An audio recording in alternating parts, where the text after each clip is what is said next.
స్థానిక సంస్థల ఎన్నికకి టీడీపీ కూటమి నేతలు దూరంగా ఉంటున్నారు. ఇది చంద్రబాబు అధికారికంగా ధృవీకరించారు. ఎమ్మెల్సీ పోటీ చేయొద్దని చంద్రబాబు టీడీపీ నేతలకు తేల్చేశారు. ఆట మొదలెట్టావా శంకర?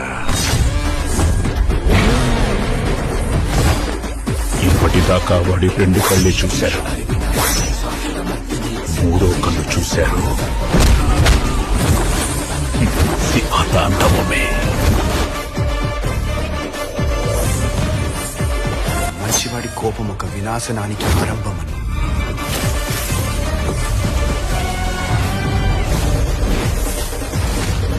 మొత్తం పోతారు. హెచ్చరిస్తున్నామని కూడా చెప్తా ఉన్నాం.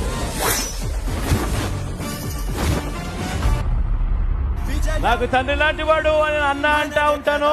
గొప్ప మెజారిటీతో అన్నను ఆశీర్వదించవలసిందిగా మీ అందరినీ కూడా కోరుతా ఉన్నాను.